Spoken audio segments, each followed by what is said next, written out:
HOA associations. Do you love them or hate them? Well, it seems more and more people can find reasons to hate their HOAs, and many times for good reason.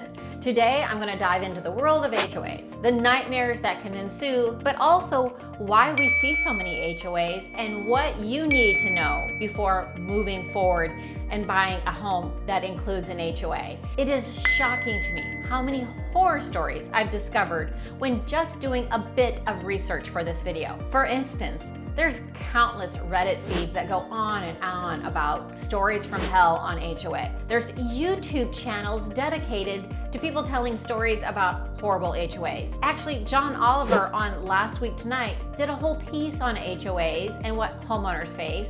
And then, of course, there's news story after news stories like this one. Homeowner slapped with parking fines by his HOA. Here's the problem though, he doesn't even own a car. And then I'm also going to share with you what's happened right in my own neighborhood. So there is a lot of horror stories, so let's get right into this. An HOA, by definition, is a legal entity that is a non-profit that is created as a result of a planned community and is run by a board of directors. Now, this board of directors are volunteers, and they are supposed to be elected by its residents because as a homeowner, you do have a vote in your community. Now, also within an HOA, you may have subcommittees such as Architectural Control Committee. And an Architectural Control Committee is going to oversee things like what color your home can be painted. Can you add a structure to the backyard?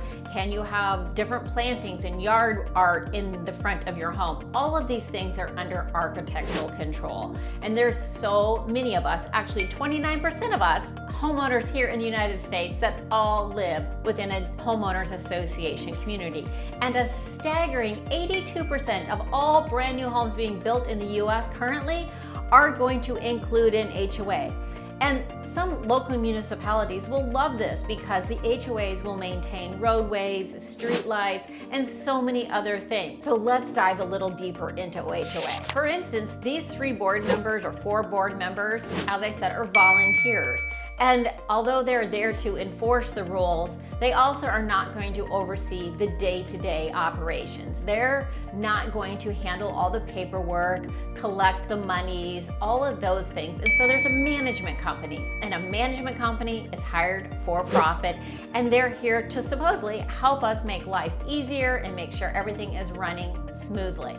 Now, I'm not here to dog on management companies. They are very helpful, and we work with them all the time. But it can also be a little bit miscommunication between board and management company, as in the story I'm going to share about my neighbor. So my neighbor, who lives right next to me, had to remove a dead tree from their front yard. It's an old oak tree.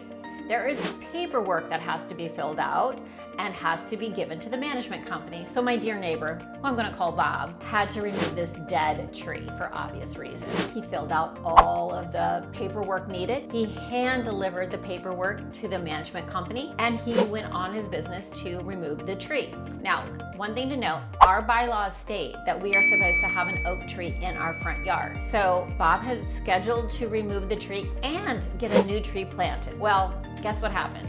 The president of the board called him 2 days after the tree was removed and said he was in violation because he didn't have an oak tree and he removed a tree without getting permission. My neighbor Bob thought, this is pretty ridiculous because first of all, he hand delivered the forms to the management company, but the management company did not let the board know, and the board said they did not approve it, so that he was going to be fined, 1, for not approving the takedown of the dead tree, and 2, he would be fined for the few days that he didn't have an oak tree in his front yard.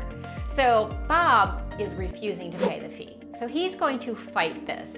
Now, if he doesn't win this fight, not only could he be fined for the few days that he didn't have an oak tree in his front yard, but those fines can double and triple, and you can be charged interest and all these different fees. And those fees can grow from a couple $100s to thousands of dollars, as we see in many, many complaints about HOA.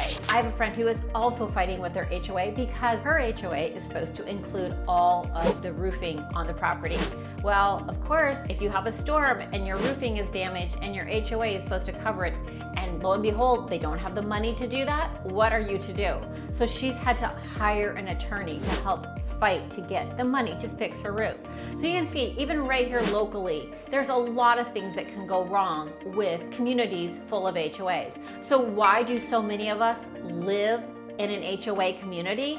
Well, as a homeowner, we do have a lot of rights, and there's a lot of reasons why we choose to be here. First of all, HOAs maintain and upkeep our community. They make sure that all the landscaping is in good order, that everything looks top-notch, that there's some conformity to our areas. And many HOAs have perks and amenities such as pools, fitness centers. They have security, gates, lights, cameras, everything to make us feel safer. Also, there is a community feel. Another perk is there might be socialization, such as block parties. For instance, our community does once a month events or Friday night food trucks, and there's lots of ways to get together. And we also have pools and tennis courts. So there's a lot of things that we love about that. Also, as a homeowner, remember you have a vote and a right to have your voice heard. You have a right to inspect the finances. You have a right to inspect the minutes of the meetings. You have some rights here. You also have the right to be able to gather in these common areas. You have the right to not be harassed. And all HOAs must comply with federal and state laws, including fair housing regulations. Here in Florida, Florida law requires that all HOAs provide adequate notice of any violations and offers a fair opportunity to rectify them before fines can be imposed, which is very good in the situation of my neighbor. Homeowners have the right to appeal fines and to challenge any unjust rules through HOA's internal processes. And if necessary, they can have the right to legal proceedings. Remember, an HOA, if you get behind on your fees and dues and stop paying, that HOA has the legal right to foreclose on your home. And unfortunately, this has happened. So as you can see, there are pros and there are cons to HOAs. But I know you have an opinion on this, and I would love to hear from you. What are your thoughts? Do you currently live in an HOA? Would you ever live in an HOA? Share your stories in the comments below. I really appreciate you watching, and if we can be of any help, give us a call here at Sarasota Neighborhood Experts. And until next time,